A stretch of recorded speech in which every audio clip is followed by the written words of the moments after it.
Tolerance is a dirty word. We must eliminate it from the American vocabulary. When I say that I tolerate someone, what does that mean to you? Saying that I tolerate you means it's okay that you exist. In the United States of America, it is politically correct to be tolerant of others in regards to race, religion, sexuality, and politics. But law defines the boundaries of tolerance. In 1865, law made slavery illegal and started the process of white people tolerating black people. In 1920, law gave women the right to vote and started the process of men tolerating women. In 1965, law pushed for more racial tolerance.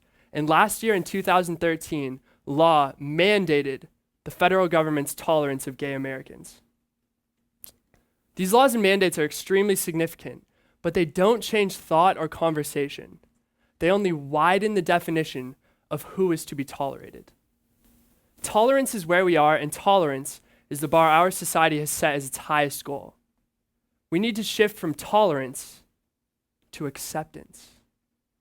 Acceptance of all people is a choice.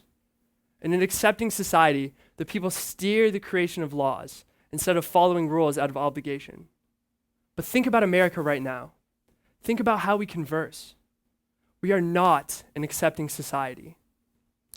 Topics such as liberal versus conservative, pro-choice versus pro-life, marriage equality, and affirmative action can bring conversations to a halt and destroy friendships.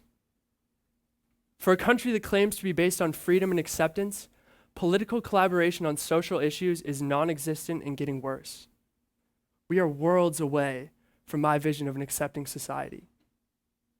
How do we reframe these conversations and change the way we view each other fundamentally? Education. America is a diverse nation, but our education system does not portray our diversity to students. Instead, it creates a system that is rigged for those with privilege. So why am I speaking to you?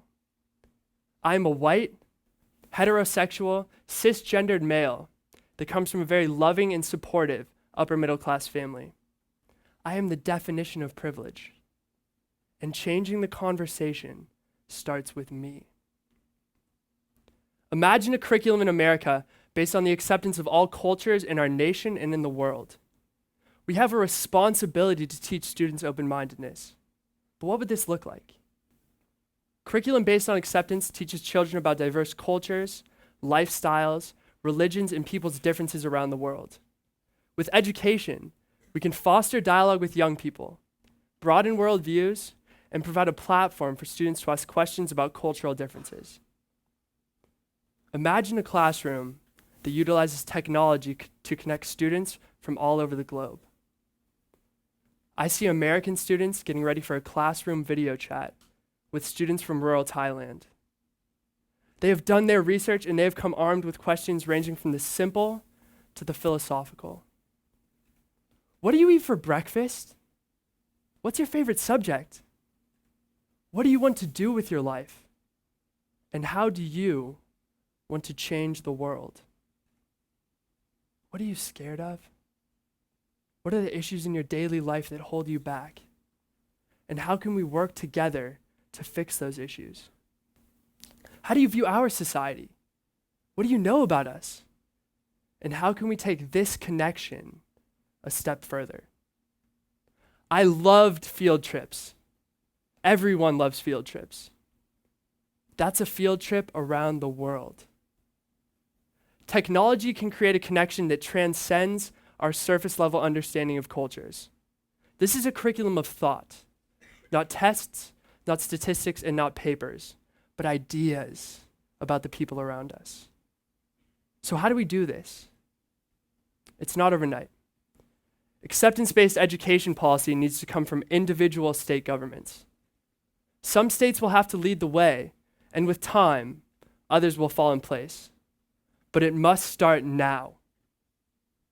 Acceptance of all people solves today's issue of tolerance, but acceptance is not the ultimate goal. Some people in this audience have found and defined a sense of self that speaks to the absolute core of their being, but most have not. Right now, you feel tolerated. I've laid out a plan to cultivate a society that accepts you. But imagine a society that celebrates you. Imagine a society that admires the meaningful differences that make you an individual. We often forget the huge similarities that make us all human. When we remember these, we get to the level of acceptance. But the meaningful differences are what make you an individual. The meaningful differences create culture, passion, and self-identity. The meaningful differences lead to advancement in technology, entertainment, and design. And the meaningful differences are the essence of what makes life worth living. But perhaps to you this seems distant and idealistic. It's not. In fact, I see the root of this type of celebration throughout history and around the world every day. Look at the Olympics and the World Cup. These events celebrate global similarity. People enjoy watching sports. These events also celebrate the meaningful differences of nationality and culture. The country of Rwanda is rebounding after a civil war that ravaged their entire nation. Kigali Up celebrates a mutual Rwandan heritage and the meaningful difference of tribal affiliation with a music festival based on cultural acceptance and diversity. Denmark during World War II. While other countries persecuted Jews, the King of Denmark chose to celebrate them. Nazi leaders told the king to mark all Jews with the Star of David. The King of Denmark said no. Instead, he celebrated the Jewish population by having every citizen, including himself, wear a Star of David on their sleeve. This action saved thousands of Jews in Denmark. I've just given you 4 out of hundreds of examples of the celebration of meaningful differences that go on around the world every day. But these examples only celebrate one part of a person's identity. Since when are you only your sexuality? Since when are you only your race, only your religion, only your ability? Although not fully inclusive, these are still examples of what we can create. So how do we take this model to the next level? And how do the next group of leaders go about making this change? There's been a lot of criticism about the millennials, but I believe in our generation. Statistically, we are more diverse, more open-minded, and more confident that we can change the world than any other generation. I believe in my generation because we are better collaborators and seeking a higher percentage of employment and education than our predecessors. And I believe in my generation because we are the first generation in the history of the world to prioritize happiness above success.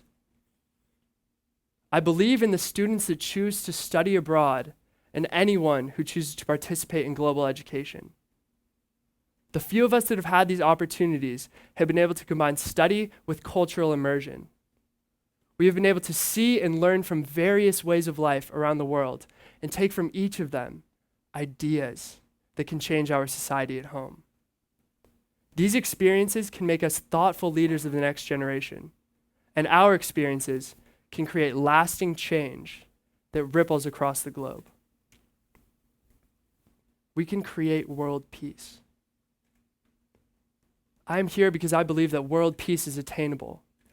World peace stems from an integrated global community.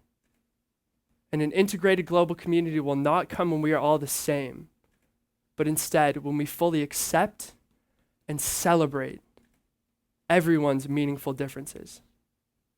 238 years ago, John Hancock signed a piece of paper that created a nation under the sentiment that all men are created equal, that we are endowed by our Creator with certain unalienable rights, that among these are life, liberty, and the pursuit of happiness. The idea that all people are equal and the same is at the core of the United States of America, but it's a sentiment that has been incomplete since we became a nation. Today we tolerate each other. Today we give no credit to our similarities, and today our differences rip us apart. But tell me why we can't create the nation and the world that we want to live in. A world that eradicates tolerance and celebrates all people.